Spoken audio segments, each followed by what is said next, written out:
Hello, Hardik Pandya ക്യാപ്റ്റനായി മുംബൈ ഇന്ത്യൻസിൽ തിരിച്ചു വന്നു. മുംബൈ ഇന്ത്യൻസ് നാടകം തുടങ്ങി.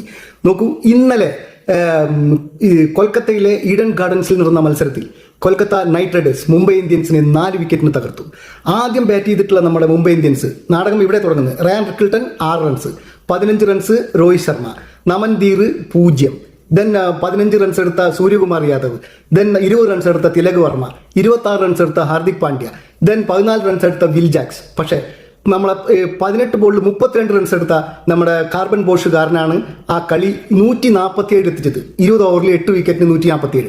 തുടർന്ന് ചേസ് ചെയ്തിട്ടുള്ള നമ്മുടെ KKR 21 റൺസ് എടുത്ത ക്യാപ്റ്റൻ അജിങ്ക്യ രഹാനെ, 8 റൺസ് എടുത്ത ഫിനാലിൻ, ദെൻ 45 റൺസ് എടുത്ത മനീഷ് പാണ്ഡെ, ദെൻ 40 റൺസ് എടുത്ത റോമാൻ പവൽ.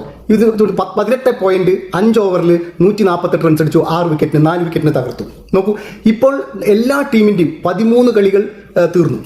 ഇപ്പോൾ നമ്മൾ പോയിന്റ് ടേബിൾ നോക്കിക്കഴിഞ്ഞാൽ 18 പോയിന്റുമായിട്ട് നമ്മുടെ RCB 1-ാം സ്ഥാനത്താണ്, 16 പോയിന്റുമായിട്ട് നമ്മുടെ GT 2-ാം സ്ഥാനത്ത്, 16 പോയിന്റുമായിട്ട് നമ്മുടെ SRH 3-ാം സ്ഥാനത്ത്, ദെൻ 14 പോയിന്റുമായിട്ട് RR 4-ാം സ്ഥാനത്ത്, ദെൻ 13 പോയിന്റുമായിട്ട് പഞ്ചാബ് കിങ്സ് 5-ാം സ്ഥാനത്ത്, 13 പോയിന്റുമായിട്ട് 6-ാം സ്ഥാനത്ത് KKR, ദെൻ 12 പോയിന്റുമായിട്ട് നമ്മുടെ ചെന്നൈ 7-ാം സ്ഥാനത്ത്, 12 പോയിന്റുമായിട്ട് ഡൽഹി 8-ാം സ്ഥാനത്ത്, 8 പോയിന്റുമായിട്ട് മുംബൈ 9-ാം സ്ഥാനത്ത്, 8 പോയിന്റുമായിട്ട് നമ്മുടെ ലക്നൗ 10-ാം സ്ഥാനത്ത്.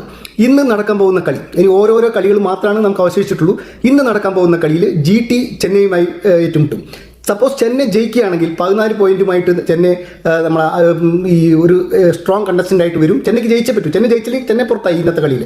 GT റൺ റേറ്റിൽ ജയിക്കുകയാണെങ്കിൽ 18 പോയിന്റുമായി 1-ാം സ്ഥാനം വരും, ഇല്ലെങ്കിൽ സെക്കൻഡ് വരും. 18 പോയിന്റുമായിട്ട് 2-ാം സ്ഥാനത്ത് തന്നെ വരും.